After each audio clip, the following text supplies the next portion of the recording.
اور اپنی مختصر انداز میں اپنی بات پیش کریں۔ ان کی تقریر کا موضوع ہے جہیز کی لعنت، مختصر انداز میں۔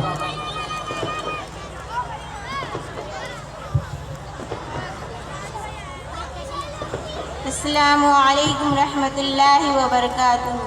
الحمدللہ رب العالمین والصلاة والسلام علی سید المرسلین وعلی آلہ اصحابہ اجمعین، اما بعد، فقد قال النبی صلی اللہ علیہ وسلم النکاح من سنتی، نکاح میری سنت ہے۔ اور آقا مدنی صلی اللہ علیہ وسلم نے فرمایا عورت سے 4 وجہ سے نکاح کیا جاتا ہے، اس کے مال کی وجہ سے، اس کے حسن کی وجہ سے، یا پھر اس کے دیندار ہونے کی وجہ سے۔ اے ابو ہریرہ تم دیندار لڑکی سے شادی کرنا۔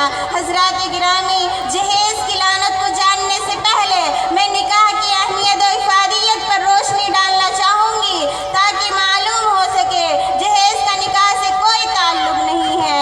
حضرات گرامی، اللہ تعالیٰ نے نسل انسانی کی ترویج و ترقی کے لیے ایک آسمانی نظام عطا فرمایا کہ اس نے مرد و زن کو پیدا کیا اور ان میں باہمی اختلاط سے توالد و تناسل کا سلسلہ جاری ہے۔ دونوں میں فطری طور سے ایک دوسرے سے ملنے اور ازدواجی تعلق قائم کرنے کا جذبہ رکھا ہے۔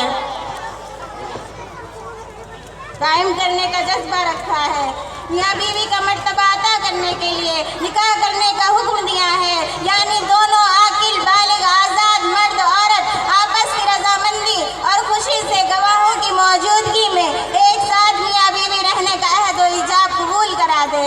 اس کو شرعی نکاح کہا جاتا ہے۔ نکاح انبیاء علیہ السلام کی سنت ہے۔ نکاح جائز طریقے پر ساتھ رہنے کا آسمانی قانون ہے۔ نکاح وہ پاکیزہ رشتہ ہے جس سے مرد عورت زناکاری بدکاری سے بچاتا ہے۔ نکاح وہ عہد و پیمان ہے جس سے دو اجنبی خاندان ملتے ہیں، پیار محبت کی فضا قائم کرتے ہیں، قرابت داری کی دولت سے ہمکنار ہوتے ہیں۔ نکاح سے مرد کو اپنی ذمہ داری کا احساس ہوتا ہے۔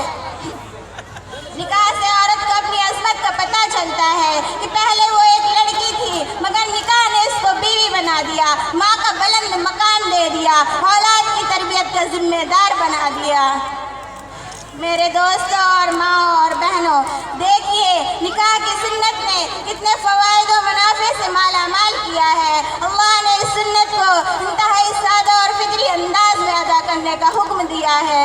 اللہ کے رسول صلی اللہ علیہ وسلم نے فرمایا سب سے زیادہ برکت والا نکاح وہ ہے جو آسان طریقے پر کم خرچ والا ہو، یعنی مسجد میں ہو یا کسی جگہ پر جہاں دونوں خاندان کے افراد جمع ہو، لڑکے اور لڑکی کی رضامندی حاصل ہو، پھر قاضی صاحب ایجاب قبول کرا دے۔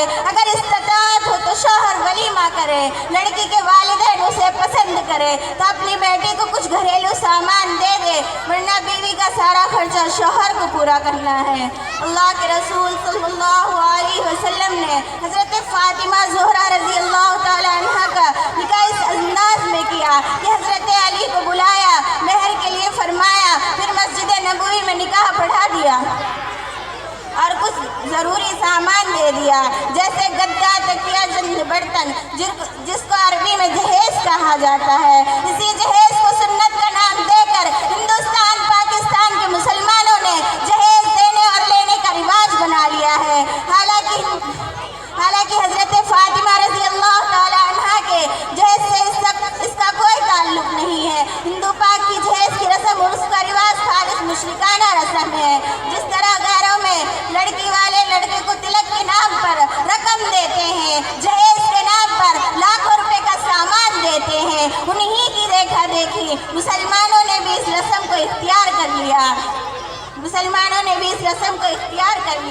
پھر نکاح شادی بیاہ تجارت بن گیا، نکاح مصیبت بن گیا، نکاح بدنام ہو گیا، نکاح کی حقیقت بدل گئی، بیاہ کی صورت بدل گئی، پاکیزگی ختم ہو گئی، اس لیے کہ آج کا مسلمان شادی نہیں کرتا بلکہ ڈاکہ ڈالتا ہے، بیوی کے لیے شادی نہیں کرتا بلکہ سامان کے لیے شادی ہوتی ہے۔ اس جہیز نے اسلام کو برباد کر دیا، عزت و شرافت کو نیلام کر دیا، لڑکوں کو بیل، بھینس، گائے، بکری بنا دیا کہ ڈاکٹر ہے تو 10 لاکھ میں بکے